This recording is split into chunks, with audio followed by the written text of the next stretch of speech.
여러분 반갑습니다. 대원교회 온라인 제자훈련 예수님의 마음을 닮아가는 삶, 오늘 이제 5번째 시간입니다. 우리가 이 과정 시작하면서 이제 총 10가지 레슨이 있고요. 각 레슨마다 5번째 5 과정이 그렇게 총 그래서 50주의 과정이 있다고 말씀을 드렸죠. 그래서 오늘 이제 50주 과정 가운데 10분의 1 과정을 오늘 이제 마무리하게 됩니다. 첫 번째 레슨은 예수님의 돌보심을 경험하기라는 큰 틀 아래 우리가 각 주마다 말씀들을 그렇게 함께 나누고 있는데요. 오늘은 이제 예수님의 돌보심을 경험하기 마지막 시간입니다. 그래서 오늘 5번째 시간, 오늘의 제목은요, 하나님이 당신의 이름을 속삭이실 때 라는 제목을 가지고 말씀 함께 묵상하려고 합니다. 어떤 느낌이 드세요, 여러분? 하나님이 우리의 이름을, 내 이름을 속삭이신다. 어떻게 말씀이 전개되어질 것 같으세요? 작가이다 보니까 이렇게도 목사님은 사실은 제목만 가지고 이렇게 내용들을 유추하기는 쉽지 않아요. 하나님이 내 이름을 속삭이신다. 과연 이 가운데 어떤 예수님의 돌보심의 내용들이, 주제들이 담겨져 있을까, 담겨져 나올까 의아한데요. 말씀을 쭉 끝까지 이렇게 읽어 가다 보니까 왜 이 제목으로 또 이런 말씀들이 나왔는가를 돌아보게 되는 것 같습니다.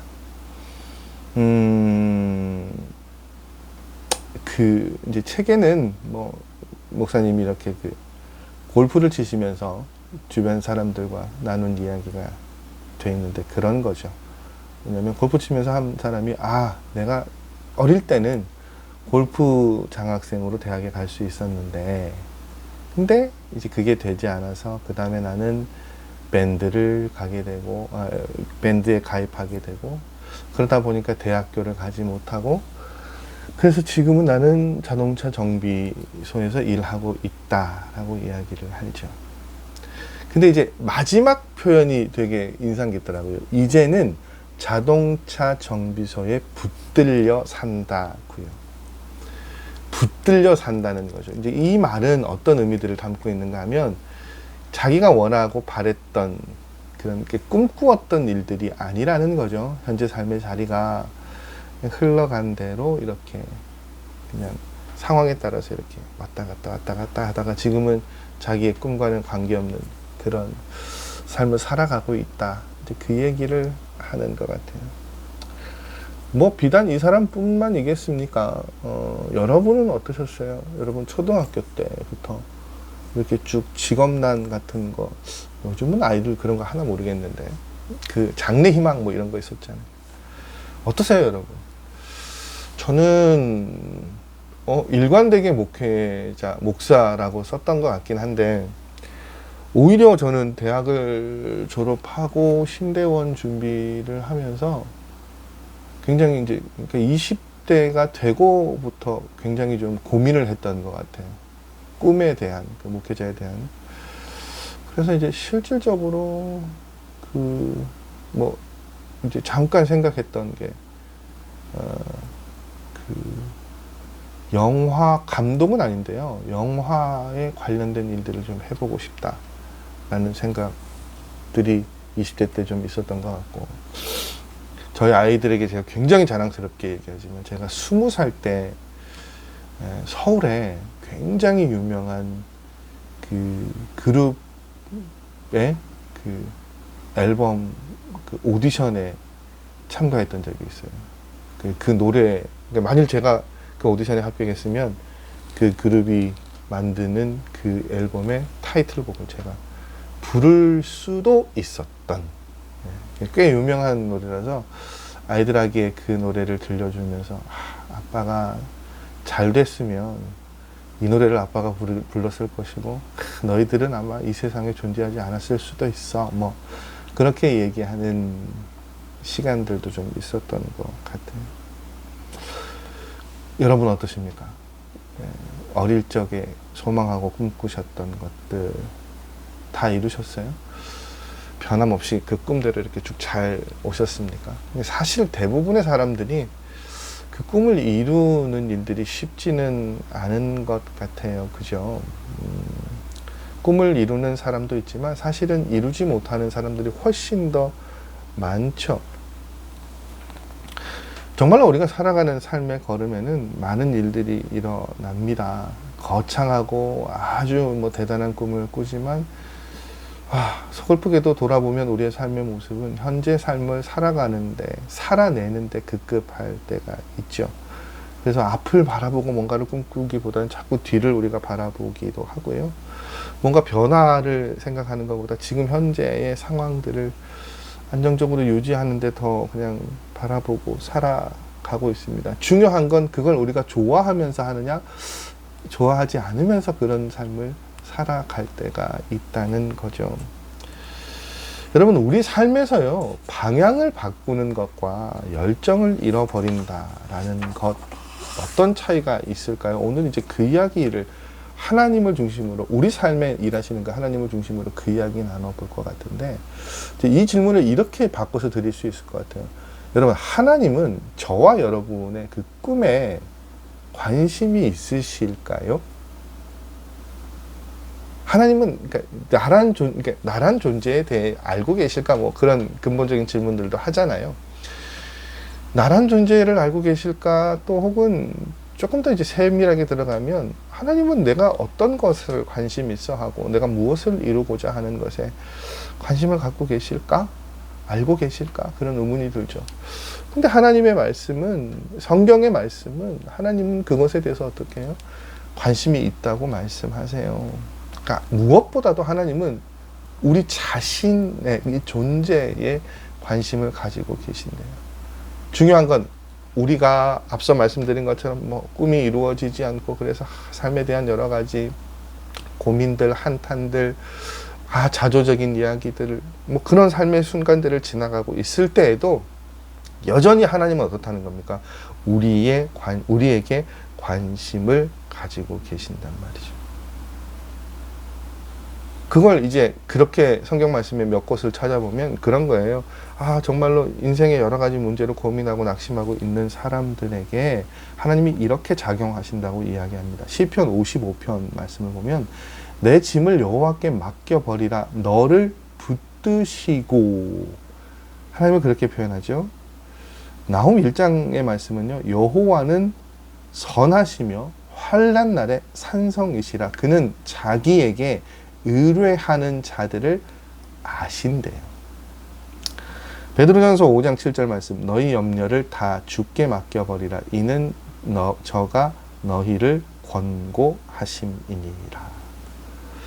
이 모든 말씀들이 뭘 이야기합니까? 너희가 어떤 상황에 있더라도 하나님이 지금 너희의 상황들을, 우리의 상황들을 알고 계신다고 말씀하고 계시죠. 우리 삶, 한 사람 한 사람의 삶 가운데 하나님 그렇게 다가와 주시고 일하고 계세요. 우리의 삶이 완전히 다 실패한 것처럼 여겨지거나 생각하고 꿈꾸는 대로 이루어지거나 나아가지 않아도 죄송합니다. 그래도 여전히 하나님은 우리를 돌보고 계시고 우리의 삶 가운데 또 바라고 원하고 이루시고자 하는 하나님의 계획하심이 있다는 거예요. 근데 중요한 건요, 여러분. 그게 내 시기적으로나 상황적으로 내가 뭔가를 도전할 수 있고 꿈꿀 수 있는 시기면 충분히 그 말씀들이 납득이 되고 받아들여져요. 근데 참 죄송합니다, 여러분. 나이 얘기하기가 좀 그런데 제 나이만 돼도요, 이제 50이 넘어버린 제 나이가 되면 여기 지금 제 상황 가운데 어떤 꿈, 계획, 뭐 여러 가지들 그 쉽게 이야기할 수 있는 상황이 아니거든요. 그냥 뭐 다른 무슨 변화가 있겠어? 하나님 그냥 지금 이 상황 가운데 그냥 쭉 함께 계시겠지. 이제 그런 생각을 하신단 말이죠.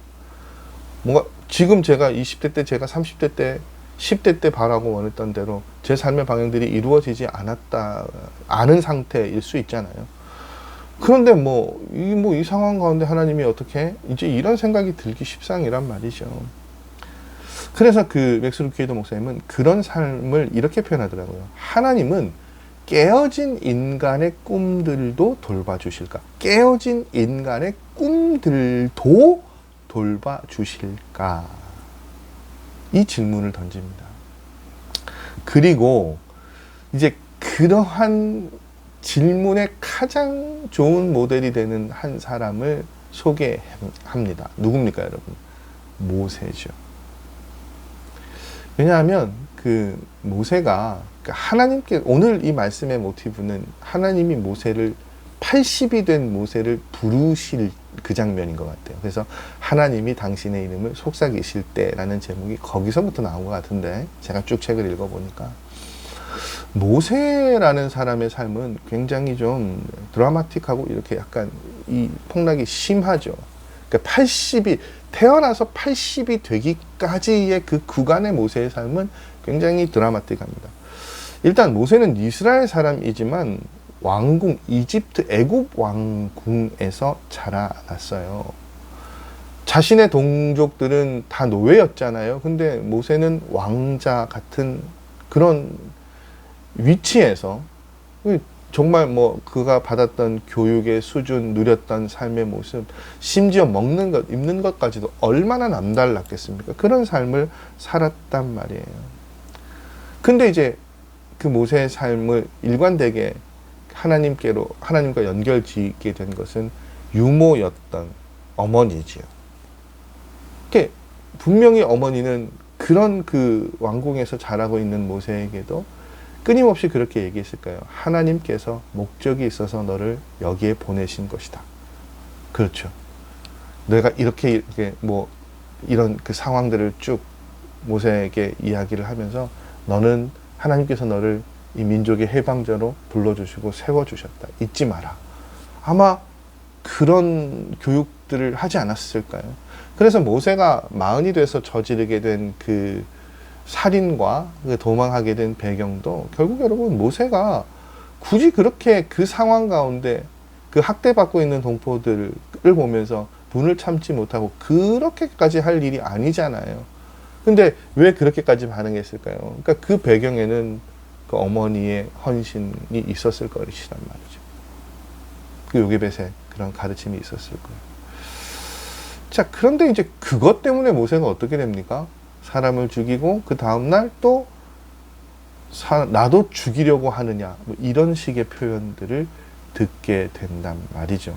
그것도 같은 이스라엘 히브리 사람을 구해줬는데, 그래서 그걸 구하느라 애굽 사람을 죽였는데 다음날 그 히브리 사람이 내가 나도 죽일 거냐라고 이야기를 한단 말이에요. 모세 입장에서는 굉장히 두려운 상황이죠. 도망갑니다. 광야로요. 40의 나이에. 그리고 40년을 지내죠.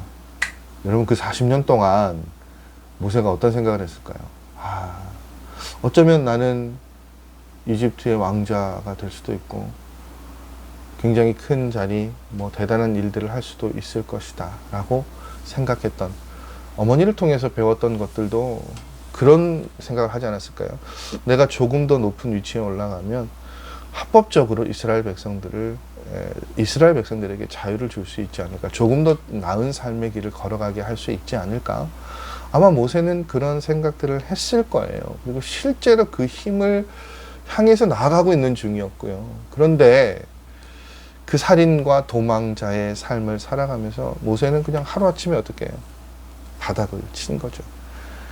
80이 된 그 하나님 앞에 하나님께서 모세 이름을 부르실 때는 그 모세는 어떤 사람이었습니까? 그냥 아무것도 아닌 존재잖아요. 나이는 먹을 만큼 먹었고 능력도 힘도 없는 상황이죠. 앞서 말씀드린 꿈꾸던 그 꿈이 다 깨어져 버린 상태란 말이죠. 자, 그런데 그런 모세에게 하나님 나타나셨어요. 그래서 모세가 그렇게 이야기하죠. 하나님의 말씀을 듣고 출애굽기 3장 11절 내가 누구간데 바로에게 가며 이스라엘 자손을 애굽에서 인도하여 내릴까. 스스로 그런 물음이 있는 거예요. 하나님 왜 접니까 하필이면. 우리도 그렇게 보게 되죠. 그것도 80이나 된 모세, 애굽의 왕자처럼 있던 모세가 아니라 80이 된 모세. 여러분 사실은 설득력도요, 매력도, 합리적인 것도 40살에 애굽 왕국에 있는 모세가 훨씬 더 설득력 있고 매력도 있고 수긍이 가는, 하나님이 부르시고 쓰신다면 그런 상황이잖아요. 모든 걸 다 배우고 갖춘 사람이란 말이죠. 그런 40세 때 모세 훨씬 더 매력 있잖아요. 근데 80세의 모세는요, 지금 더 이상 왕궁에 있지도 않아요. 힘도 없어요. 능력도 없어요.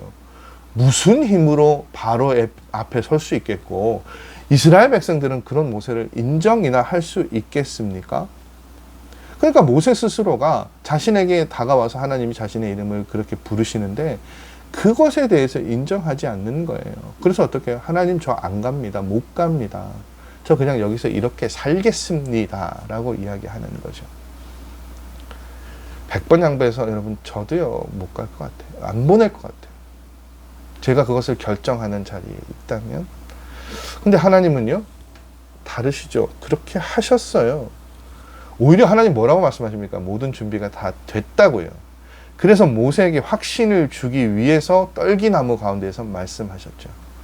그런 하나님의 부르심을 루케이도 목사님은 딱 두 문장으로 이렇게 표현합니다. 자, 훈련이 끝났다. 이제 일을 시작할 때다.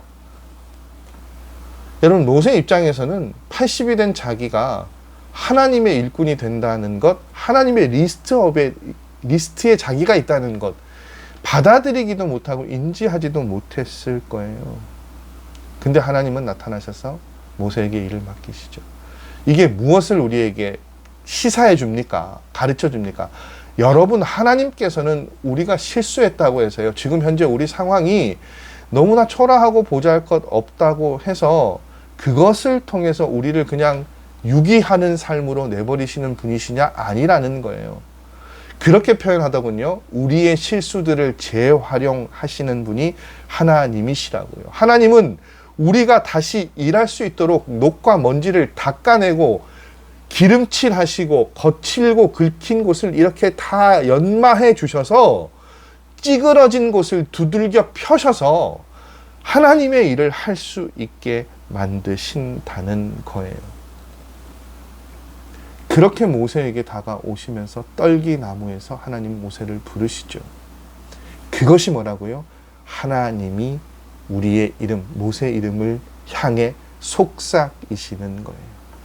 동일하게 저와 여러분에게도 하나님이 이 말씀을 통해서 말씀하시는 거죠. 결국 그 말씀의 핵심적인 내용은 뭡니까? 내가 여전히 너를 알고 있고 너는 여전히 나의 자녀이고 나의 백성이고 내가 너를 통해 할 일이 있다라고 말씀하고 계시는 거예요.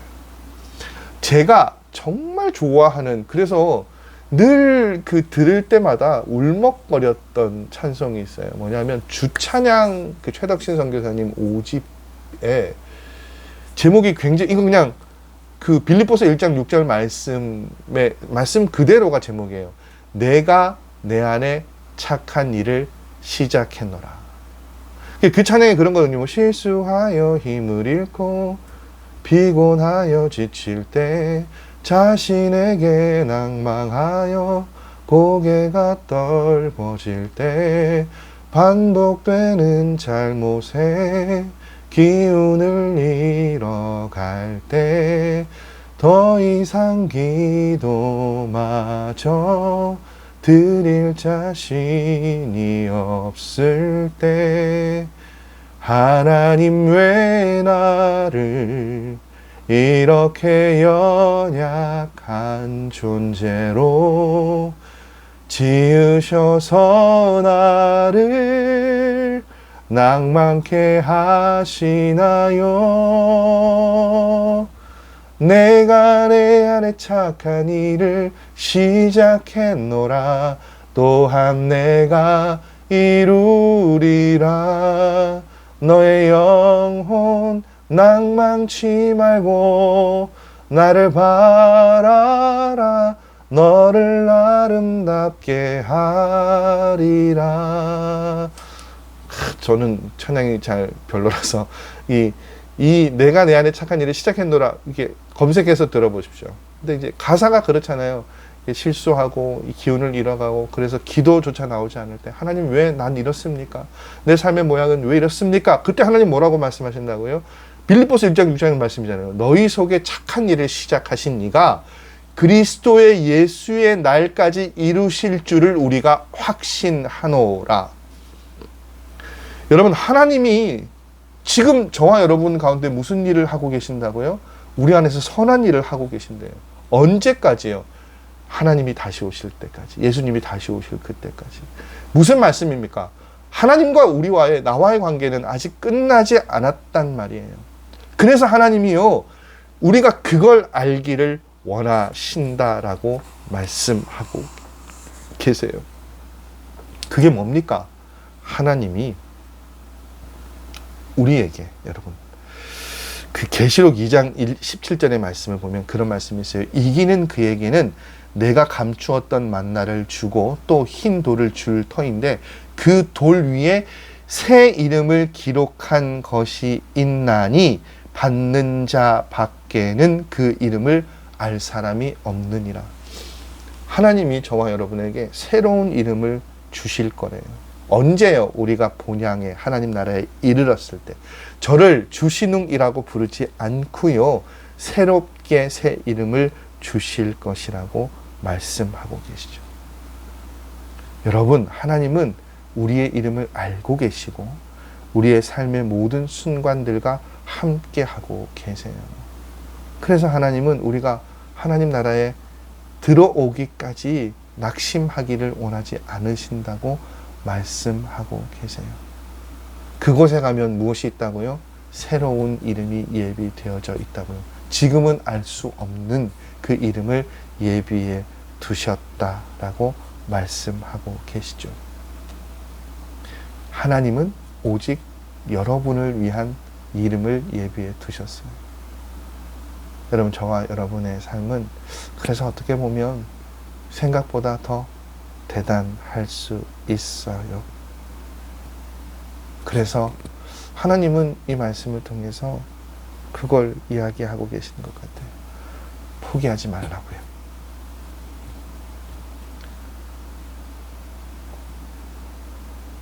어떤 순간이 있더라도 포기하지 말고 이 땅 가운데 삶을 끝까지 잘 살아가라고. 하나님과 관계하는 그 자리에 있으라고요. 어떤 자리요? 하나님이 우리의 이름을 속삭이고 불러주실 그 자리에 있을 때 하나님은 반드시 우리의 이름을 불러주시고 새롭게 우리의 삶을 이끌어 주실 것입니다. 그것에 소망을 두시고 이 한 주간도 살아가실 수 있는 삶의 걸음이셨으면 좋겠습니다. 기억하십시오. 하나님은 예수 그리스도께서 다시 오실 때까지 우리와의 모든 관계를 끊어버리지 않으세요. 붙잡고 계시고 지키고 계십니다. 하나님이 여러분의 이름을 불러주실 그 자리 잘 지켜내시는 우리 성도님들의 삶의 걸음이셨으면 좋겠습니다. 날씨가 정말 덥습니다, 여러분. 무더위 건강하시고 이번 주간 우리 다음 세대 여름 자유를 위한 특별 새벽 기도회 드리고 있고요. 이번 주 금요일, 토요일 청년부 수련회가 있습니다. 계속해서 기도해 주시고 주보 계속 광고하고 있지만 7월 27일 주일에 우리가 전교인 수련회를 주일에 교회에서 드리게 됩니다. 조금 편한 목장으로 오셔서 강사 목사님 말씀 들으시고 식사 교제하시고 오후에는 우리 한부영 찬양 사역자 초청을 해서 또 마커스 인도자셨잖아요. 또 찬양 듣고 그렇게 함께 교제하는 시간 가질 거예요. 7월, 8월 그렇게 여러분 다음 세대 사역들 또 우리 전교인 수련회를 위해서 함께 한 마음으로 기도해 주시고 또 그 안에서 하나님 우리를 불러주시는 하나님을 잘 만나실 수 있는 시간들 되셨으면 좋겠습니다. 지금 지난주부터 수요일 우리 지금 소요리 문답하고 있습니다. 조금 이제 기존에 기도회 설교하는 다른 좀 성경 공부에 가까운 시간이지만 한 번쯤은 좀 이렇게 말씀을 신앙의 그런 그 내용들을 잘 좀 정립할 수 있는 시간이면 좋겠다라는 생각이 있었고 요청이 있으셔서 이제 시작하게 됐는데 좀 많이들 나와 주셨으면 좋겠어요. 그래서 좀 함께 좀 말씀을 나누셨으면 좋겠습니다. 덕분에 저는 주중에 좀 굉장히 분주합니다. 이제 수요일 그 말씀 준비하는데도 시간들이 아무래도 이제 처음 저도 준비하고 시도하던 거다 보니까 에너지가 좀 많이 투여되고 이 온라인 제자 훈련도 시간들이 좀 많이 투여되는데 기도해 주세요. 좀 기도가 필요한 것 같아요. 여러분의 기도가. 그래서 조금 더 하나님의 말씀을 잘 듣고 나눌 수 있는 시간이셨으면 좋겠습니다. 수고하셨습니다, 여러분. 다음 주 이 시간에 다시 찾아뵙도록 하겠습니다. 한 주간도 평안하시고 건강하십시오. 다음 주에 뵙겠습니다.